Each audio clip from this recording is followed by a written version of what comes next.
Hi, good afternoon, everyone, and thank you for joining us today. My name is Sam Chow, and I'm with HomeGuard Incorporated, HomeGuard Inspections. And today we have Mr. Chris Bennett here. He is one of our general managers, and he is also an inspector. He'll be doing a inspection training today, home inspection training.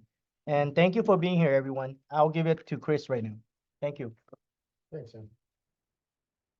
Hi, everybody. My name is Chris Benny. I'm with HomeGuard Home Inspection. I am an inspector with HomeGuard. Today, we're going to be talking about how to read your home inspection report. So we can get right into this at any time. If anyone has any questions, please feel free to. Okay. So this is our front page of the reports. You guys can follow along with this, skip ahead on those reports that I gave out, those sample ones. So you can see the front page of this report. It has the property address on the front. Also, too, it'll say the inspector's name. Also, too, it'll have the information of the ordering party. And then down below, our address and the report number.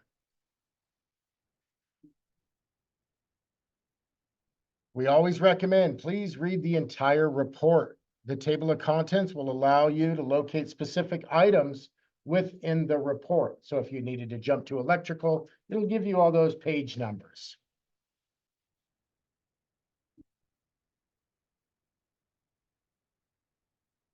Also, too, you'll see a general description of the structure. For example, it says this is a single-story family dwelling.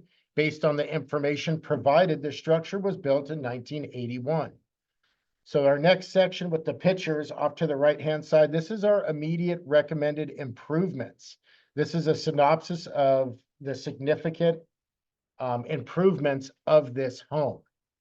Please refer to the body of the report for further details and other recommendations. The photos in the report are examples of the immediate improvements that we recommend be corrected prior to the close of escrow. Pictures of the immediate action items will be mentioned first in the report for reference. Remember, the photos don't represent all the damage in the property. If there are more than one photos of a particular item, you'll notice on the back page of that report at the very end, there'll be additional photos that are actually larger to see as well.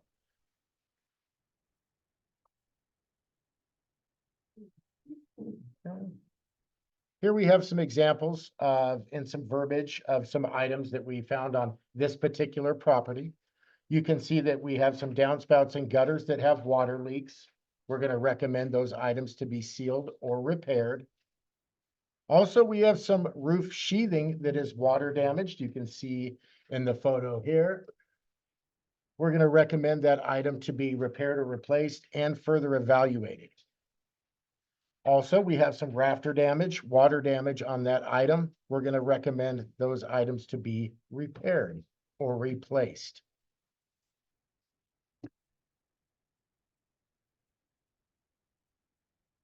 Here we have some exterior examples.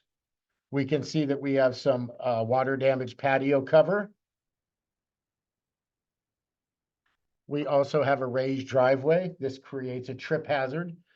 This presentation right here doesn't really follow along with the actual report.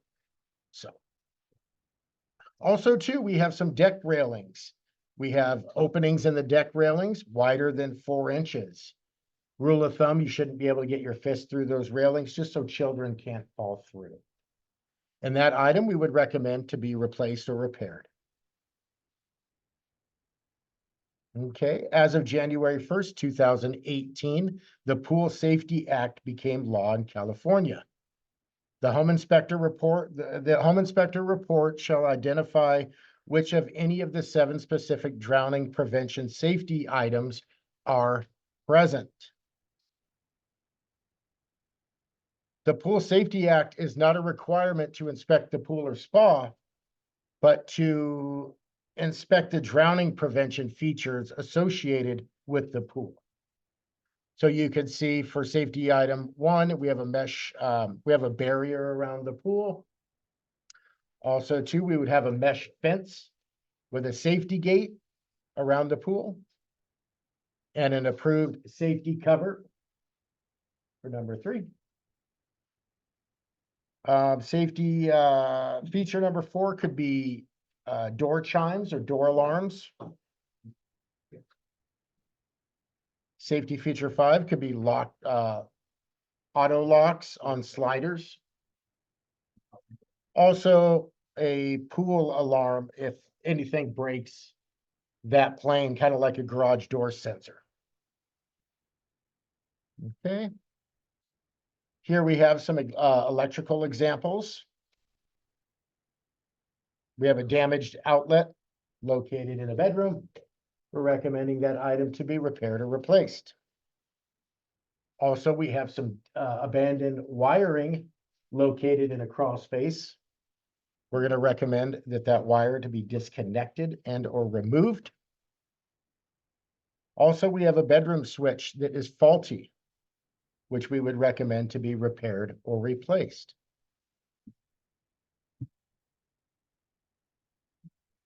Here we have some interior examples.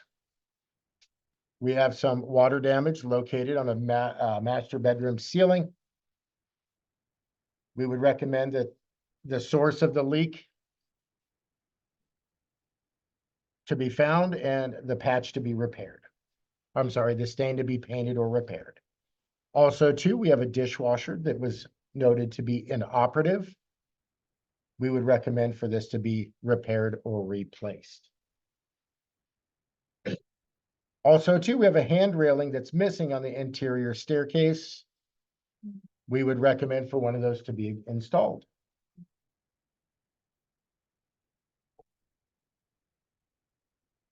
Here we have some pool and spa examples. So we have some cracked, loose, or damaged coping surrounding the pool. We would recommend for that to be repaired or replaced. Also, we have a filter pressure gauge that's damaged. We would recommend that to be repaired. And then also, too, you can see that we have a pool and spa pump that's corroded and deteriorated and noted not to operate. We would recommend that to be repaired or replaced.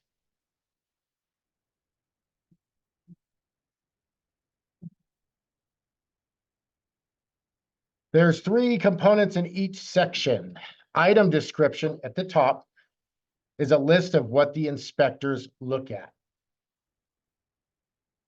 Section 2, comments and immediate improvement recommendation.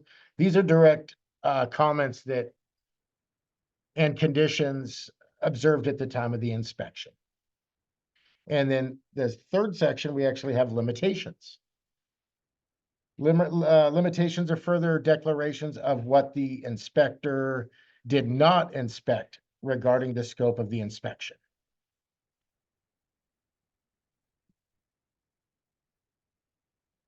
Here we have some examples of some structure issues on this property. We can see that we have some sloped floors due to the gap in the baseboard. Also, too, we have some samples of some cracked foundations.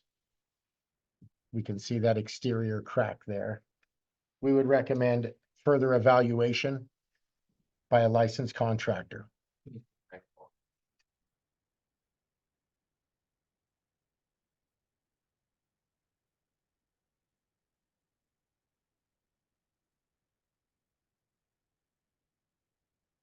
Here we have some roofing examples. We have some cracked tiles here. We also have some loose flashings located around a chimney.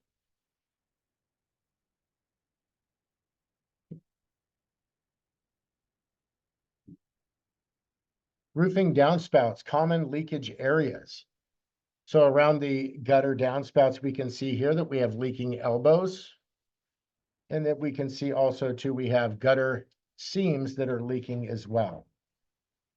This is a common issue that we see on a lot of properties. They should just be repaired, sealed, and or replaced. Yes, sir. Have you seen those inspection, have you done any inspections where they have the new, The leaf covers. yeah, I do. I see them all the time. They do seem to work very well. I do see a lot of trees that surround, a lot of the leaves do kind of hang around the top of those, but they would still have to be removed off of the screening material. But they do appear to work. oh, okay, They do. yeah, cause, fortunately, my father's already up there. You know, Yeah. He's already, reaching 70.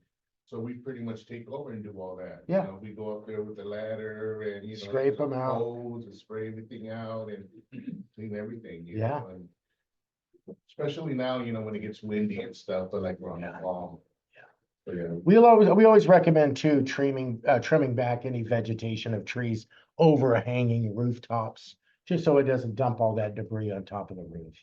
But yeah, I know they yeah, I make, know it collects ashes too, or. It something does. too. yeah, a lot of that, like, I live out in Menifee and there was a fire a couple of years ago. We had ash everywhere and I noticed when it rained, all of that came off the roof into my gutters out the front, so Oh, I did yeah, notice a lot of that. yeah. But yeah, they do sell a tool that has like an elbow that helps clean them. Oh, You okay. hook the hose to it. It Yeah. works actually really well. Oh, okay. Yeah, I'll look into that. yeah, they're neat. Here we have some examples of some exterior damage located at a front door jamb. This is really common as well. Also, too, we have an example of some a windowsill that's rotted out.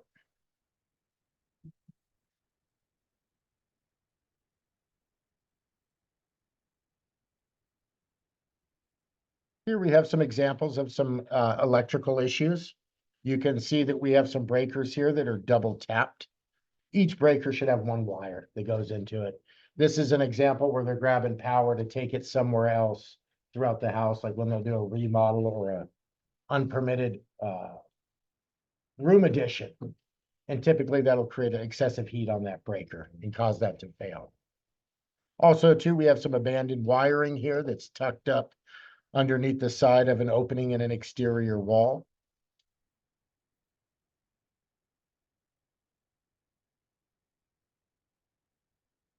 This print's so small. And here we have some examples of a heating system. So we have a gas wall heater that was noted to fail from responding from its controls. It did not operate. Also, too, we have an example of a flex line going through the side of a furnace housing. We always recommend that that's a steel steel galvanized pipe that would go through the side of this. Yeah, go through the side of the housing box. The flex material can rub up against the side of that housing and create possibly a gas leak over time. So that should be a rigid pipe that goes through the side of that furnace. Here we have some cooling heat pump, some findings here. We have some condensation lines that are mounted to the exterior stucco walls. And then we also note too here that we have a condensation line leaking in a closet area. And as for a limitation, when the temps are below 65 degrees outside, we won't test the air conditioning because we don't want to freeze the lines on the air conditioner. So when the outside temps are cold, a lot of inspectors, they won't test the air conditioning because it could damage it. Okay, and that would be a further inspection for us. So what we would do is come back at a later date and test that item for free. Hope probably possibly later in the day. You know, we do book 8:30 inspections in the morning, so it is fairly cold in the winter during those times, but yeah, we could always come back and re-inspect that item for free at a later time in the day. Around midday or something. Something like that, yeah, just because when it's really cold, it's not a good idea to run those air conditioners. It could damage it. Also, too, we have some examples of some insulation and ventilation. The picture on the left here, we can see an attic space that has no insulation. So we would note that within the report to add insulation to improve the energy for this property.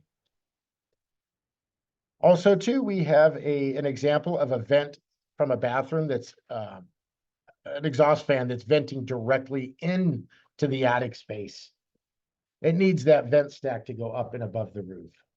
So basically right here, what we're doing is we're just venting moisture into the attic space. So we would definitely recommend to have something like that repaired or replaced. Okay. Here we have some plumbing examples. We can see that the straps are loose on this water heater. Also too, this water heater should have 2 straps, one at the top, one at the bottom. If it's 75 gallon, it should have 3 straps.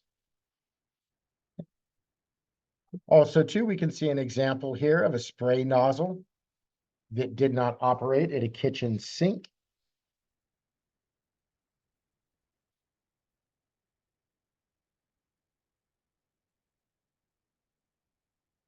Here we have some interior examples. You can see that we have some water stained ceilings. We also use moisture meters too, to detect anything if we do have active leakage. Also too, we can see here that we have a smoke detector that's been removed from its mounting ring. Get beeping too much, so they just decided. Yeah, they do. We see that a lot. And when you unhook the hardwired ones, it's the next one that chirps. So, yeah, we see that a lot. Here we have some garbage disposal in a kitchen that did not respond to testing. We would recommend that item to be replaced. Also, too, we have some evidence of moisture damage at a bathroom wall. This is actually really common. We see this a lot. That's that wall next to the shower that gets a lot of that moisture from curtains.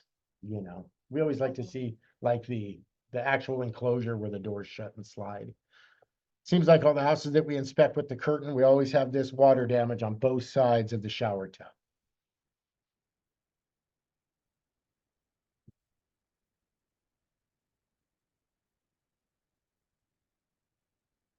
All right, this is interior continued. So we can see in this picture here, we have a lot of stored items throughout this property. We see a lot of that inside of garage spaces. We would note within the report, this would be a limitation at the time of our inspection because there would be a lot of concealed areas behind these stored items. But we do go back for free once these items have been removed to inspect these areas. This could be living rooms, kitchens, you know, garages, to re-inspect those areas.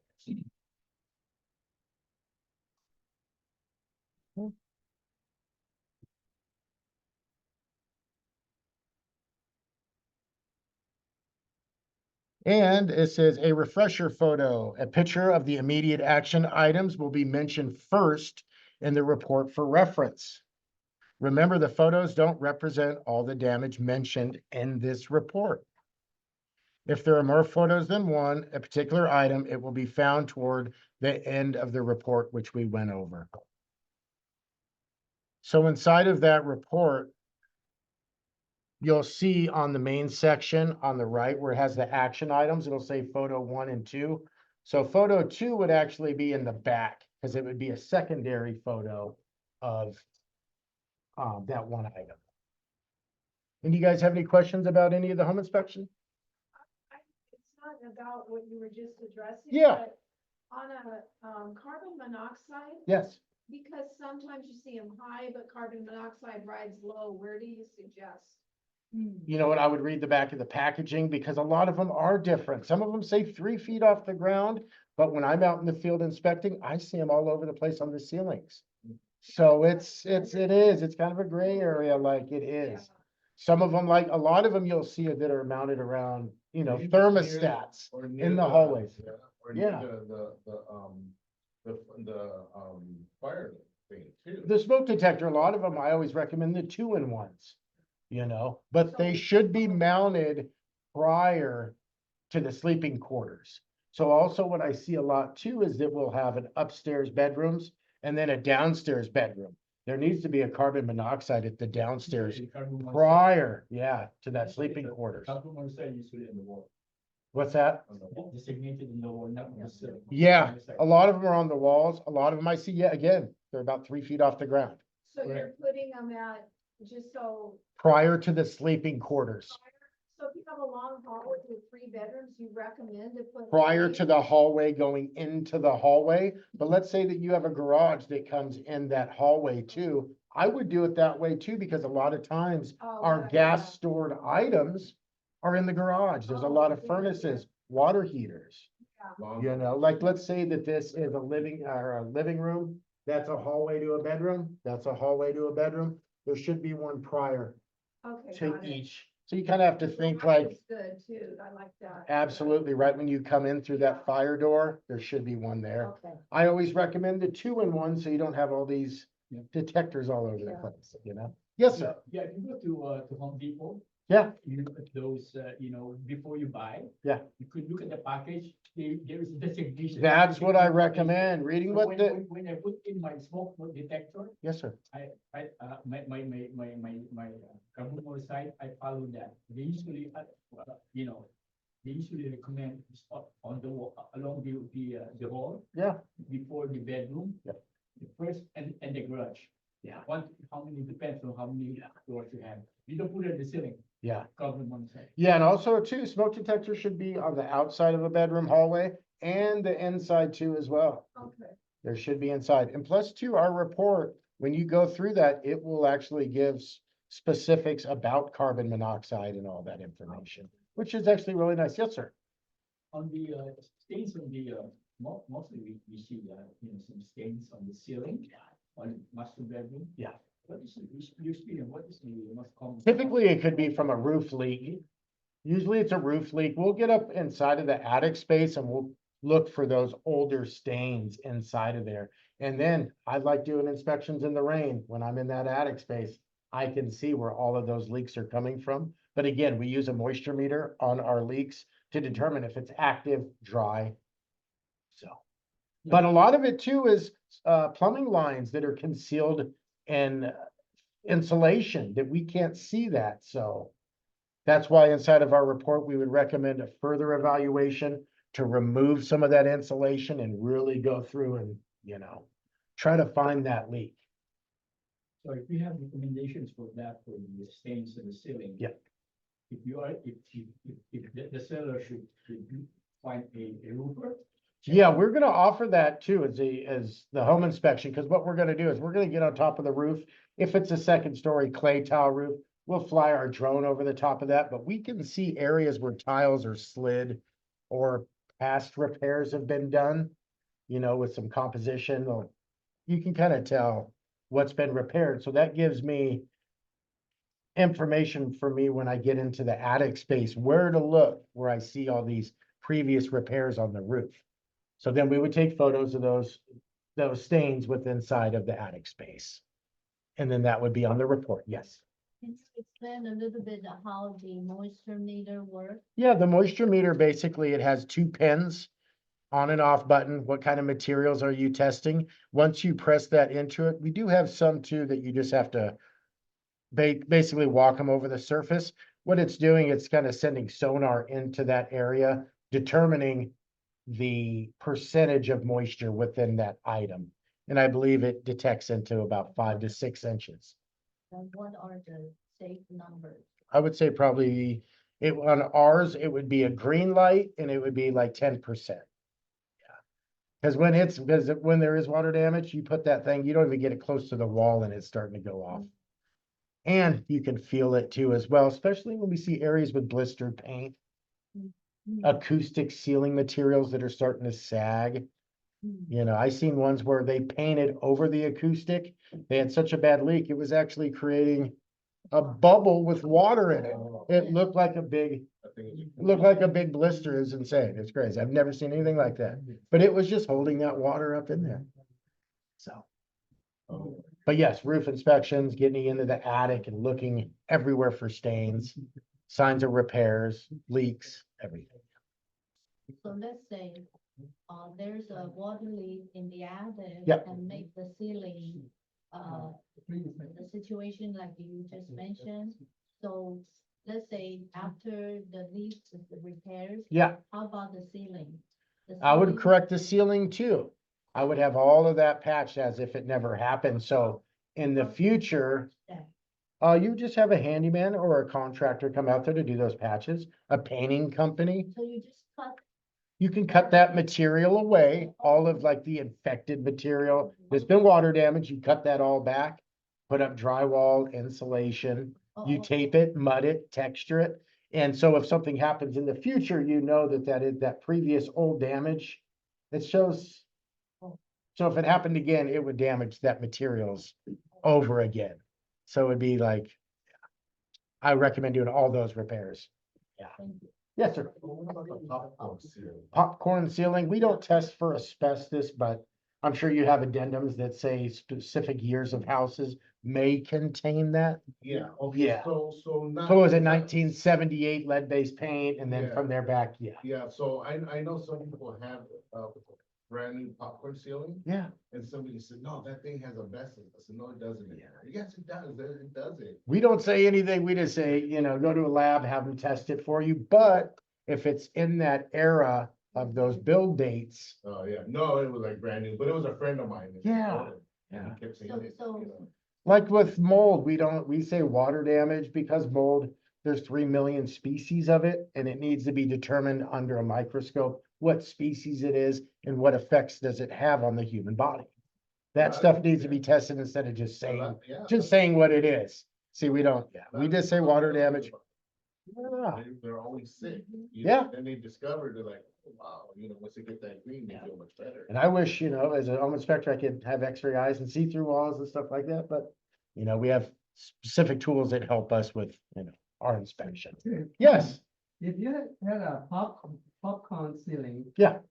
So if you want to inspect it, you have to poke a hole in it, right? you could, yeah, I would have a Then company if it has- if it has sample and test asbestos, that material, figure out what that is, and then go through the proper remediation of them removing that.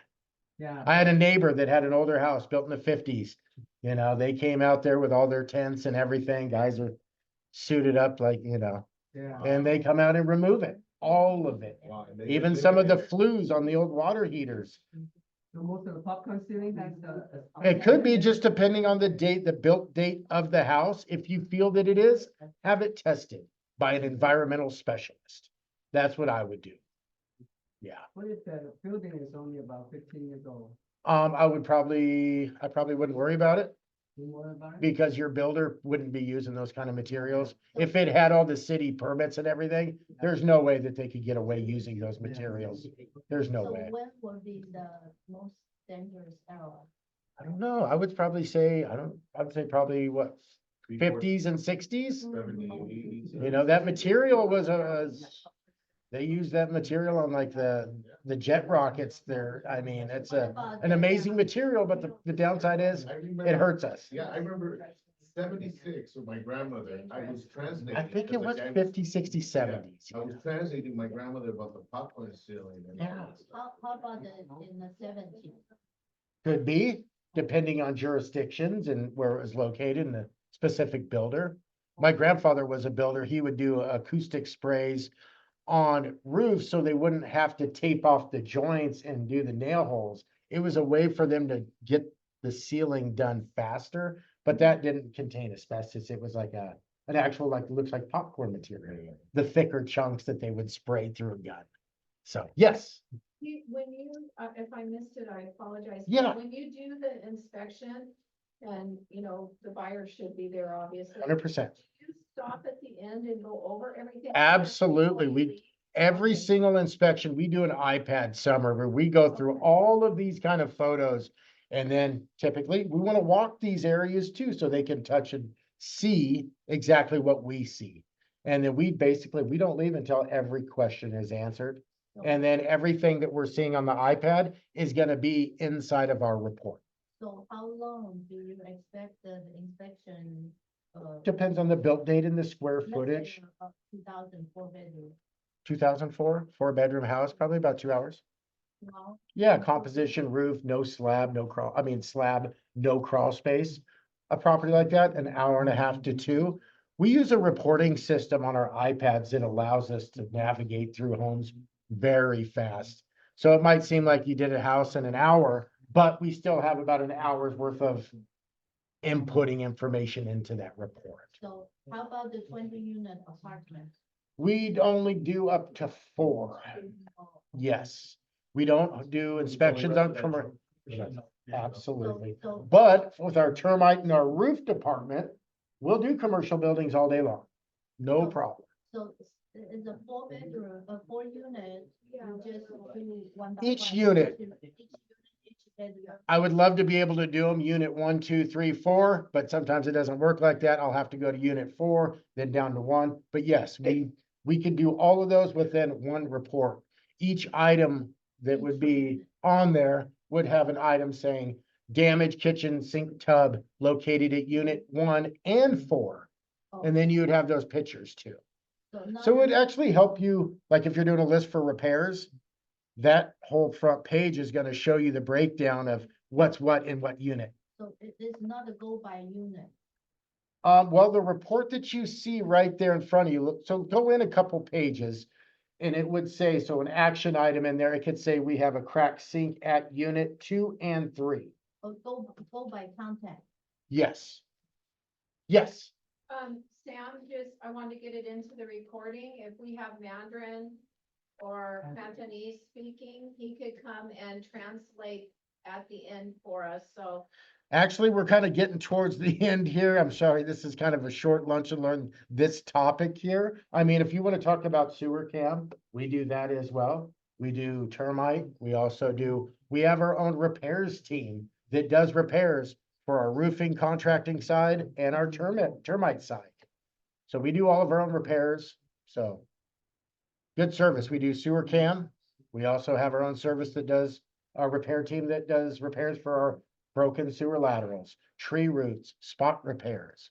So we do all that. So, quick thing, so when you do when you offer this service, you do you do the inspection, the visual inspection, and you go in there and check in the roof and check. Home inspector is gonna be doing the home and the pool. Also, they cover the roof, but we are also roofing contractors too as well that can do a more detailed report where they can do a more invasive inspection, like lift tiles, look at felt materials, and give bids.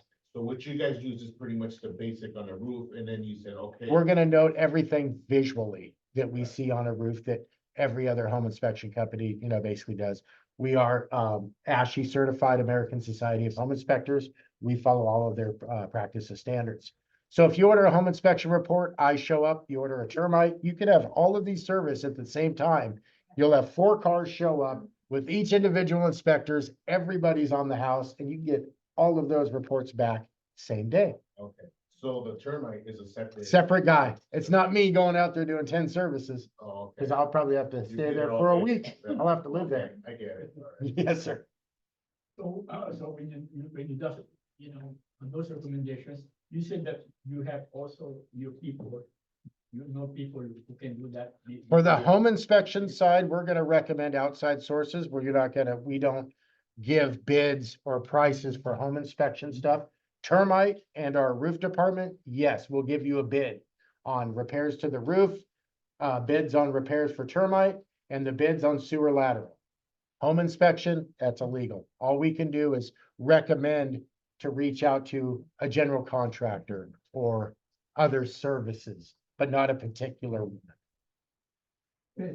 Yes, Do sir. you do sewer inspection routinely? Yes, I do them all the time. Regular the inspection? Oh, yeah, we have a whole suit that we wear with the shield and everything, yeah. Our sewer laterals, we go from the cleanup located at the front of the property that connects to the city. Our cables go up to 300 feet, the picture quality, really cool. Once we do it, we'll start our camera at the city connection, pull all the way back. We pull the camera out of the cleanout, look around the property, so that's your sewer line. Yeah. Not the one that was broken from a different property and, which there's companies that do that stuff. Two charge? What's that, sir?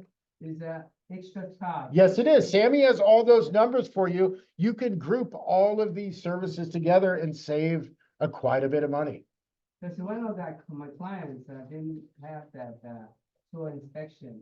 Yeah. And they end up, paying big money. After 3 months after the purchase, they I found bel- out that, there's a big problem with sewer. Yeah, we have offices up in, Northern California. I believe it's mandatory that they have those repairs fixed.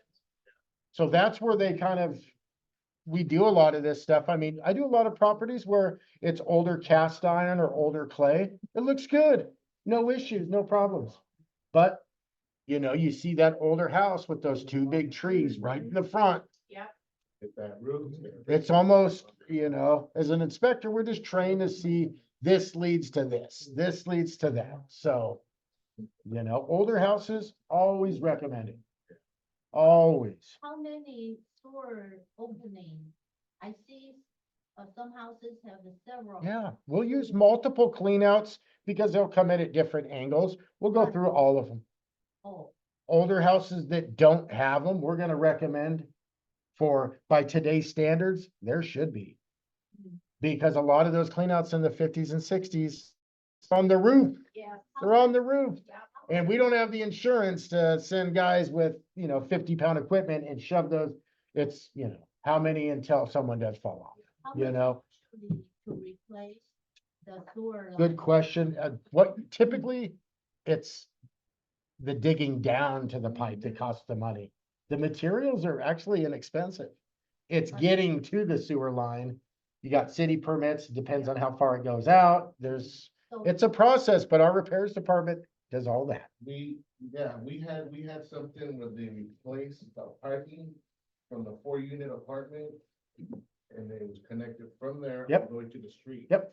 We had a team and they dug trenches. And it was all, cast like iron. 20,000. It was. I've seen them dig down, you know, some of those we have a device that tells us 13,000. how deep down it is too. We use, So if the house is raised up foundation. Yeah. Then usually it's under that, a lot of the plumbing is exposed under the house, which I like crawl space homes. I do. You can get to everything under the house instead of cutting your slab. what can we found in the crawl space? You're gonna see your average older home in a crawl space, you're gonna see a lot of ABS. You're probably gonna see a lot of sections that have been cut out and replaced with plastic. But as far as the actual lateral that goes to the city connection, you're gonna see that in the crawl space where it connects to. It's just gonna be corroded cast iron. And that's what connects to the street. From the front of the house, we can determine if they do an ABS, we can see just off of doing them a lot of time. You'll see where they cut in and tapped into the cast iron. But when we run these videos through, it has a sonar device on the camera head that we also have a wand that we can tell how deep it goes down into the ground. And that's when we use all that information from point A to B and then down as we get a bid that way through doing the inspections. So Yes, sir. I'm sorry. when you do home inspection, do you go to crawl space? Absolutely. And we do it for Is free. that extra charge? No, it is not. So when you go down there, you see foundation. Foundation, So we as a realtors always ask, is the foundation folded? What does that mean? Is the It means that foundation it- folded? a lot of it, what they'll do is it should around the mud sill, it should have anchor bolts. Our report, because there's a lot of houses that I see up, and I believe in Crestline it is. They have houses that are just basically the foundations are just stacked rocks. So if I'm going in there, there's no anchor bolts. It's not proper. The house isn't anchored to its foundation. So when you go down It's there, just sitting on a pile of rocks. Yeah. And then they'll pack some kind of concrete material between these rocks. Yeah. So by today's standards, that would be an unconventional foundation. But when we go underneath the house, we're looking for all of that. We're noting, absolutely, absolutely. We get underneath there with all the spiders and black widows and we get in there.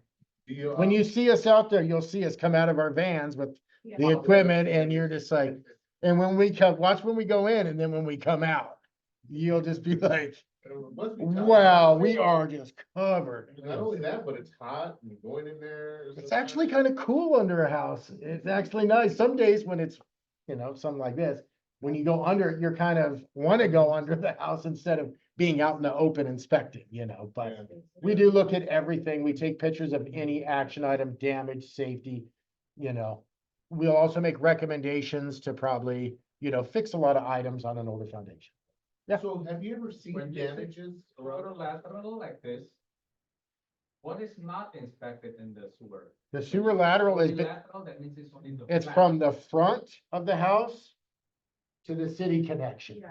And our reels can go up to 300 feet. So like, let's say a condo and a Right. townhouse, we wouldn't be able to do that because that's their HOA sewer line. Yeah. That's their property. Also like a mobile home community. That's the community's, you know, sewer. We don't do those, and we don't do septic tanks. We don't The certify condo, you don't septics, check on no septic tanks. You'll wanna have the- a, The sewer, if it's a condo, you don't check the sewer. we can't, because it's the HOA's property. So right when I drop into that clean out, I would say within the first 8 or 3 to 8 feet, city, it's gonna be the HOA's property. It's gonna be their sewer line within that community. I get confused. You mentioned you only check the front of house to the city. The lateral, Okay, and not the inside of the house. no, we won't go back through because we don't wanna pop up into a toilet with that metal cable head and it'll shatter whatever's on the other end. But that portion has issues, so you won't be able to. Well, we would probably be able to see that through, we use a rubber dam on a lot of our, all of our showers and tubs. We fill those things up and we can see how it's draining. Especially if we go under a house, we can see the leaks. So we have a really detailed process of what we do. And all of our guys, they go through months and months and months of training before they even meet you. So they're all very detailed, very professional. So the sewer lateral only meaning from the. The front to the city connect, yes.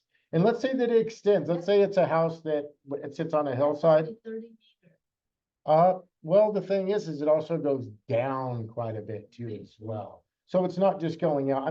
Our average sewer lateral, length is probably 80 feet. It might look like 10 feet from here to there, but it drops and it'll have different connections Oh, where it snakes through and. It starts up here, up the ground. Yep, above the And ground. then it turns down, it goes left, it hooks this way, it just, because let's say you're 10 feet off there, maybe it hooks left and goes 100 yards down that way into other neighbors' I see them where they go into other people's property, you know, and then you gotta report that damage that's in your neighbor's, you know, so. You think that, in a perfect world, it'd just be a straight shot. Liz? Yeah. There is a build and there is paid at time. What does that mean? That's paid at gonna be time? Sammy right behind you. Now, bill means we could bill to escrow, okay? So if you want us to bill to escrow, we can, but always provide us with your buyer's information. In case the deal don't go through, then we could. We'll contact them. The buyer. So if they pay an escrow, they pay 445. Correct. But paid at time means what? It's cheaper. That means you could pay the day of inspection, just write a check to the inspectors. $40 discount. You say put it down. Yeah. Those prices are really good. I've been doing this for over 20 years. The thing is, Our prices are the thing with. very good. With this information. Yes, sir. You know, if somebody would call, hey, Sam, home inspections, and then he didn't mention the value package. So when you come in for home inspection, you only do the home inspection, right? You don't add other. To be honest, when I show up at a, Yeah. I always tell them, Yo. agents, when they say they just want to, I will ask them clearly. You want the VIP Yeah, package, do you need a the turn, value, a home, Value roof, and inspection. sewer? Because a lot of them don't say it. Correct. exactly. which is So strange I- too. If I go to an Correct. inspection You want to- and the roofer and the termite guy aren't there, I'm like, Yeah. you know. Exactly. I'll tell Yeah, you, that's very where good I because, was you know, telling it's a her, different I version just of sold a home property inspection. and thank God the buyer paid for that. I was a listing agent and People it don't know was, It's gonna show up on the next report, you know. yeah, and no, they had to, it was a $12,000 bill, but the seller was like, yeah, okay, just Take care credit of it, it. let's go. And they What wanted to depends on do the it square themselves, footage. but the Depends on the square expense is footage. that So. They had just poured a new This driveway and was three unfortunately they were gonna 500. crack that driveway Oh. to fix it. So there's so many unknowns. And there's a lot of different methods too they can do. They do a liner nowadays. So we have other options besides destroying a beautiful paved driveway. Oh, So there yeah. is They're gonna liners. crack it up. Well, I don't know if it's everything, but you can. So there's different options. I mean, you can, YouTube sewer replacement. You'll see a million videos. Not to crack up the driveway. No, there's other methods. You can do a liner inside of it, depending on, Oh, so they were just doing that to get more money from us. I get it, okay. good, I don't know. I don't know. Oh, I'm sure, but it's okay. Yeah. I mean, it was fun. Depending on the kind of material type, let's say it was clay and it's completely shattered, it's all gonna come out. I see a lot of repipes, what they'll do is they'll use a hydrojet on cast iron. It just hogs it out, so it's not oblong anymore. And then what they'll do is they'll have a machine that pulls back and it puts an injection molding around it that seals that cast iron. So it's like plastic. So there's another method where they have those, that rubber long. Recording real quick. Okay. So they move the pipe, and shove it right with the old pipe, and it shoves it at the front, at the front. And it's but it's big, it's still a big, long, black PVC, but it's like bendable, it's bent like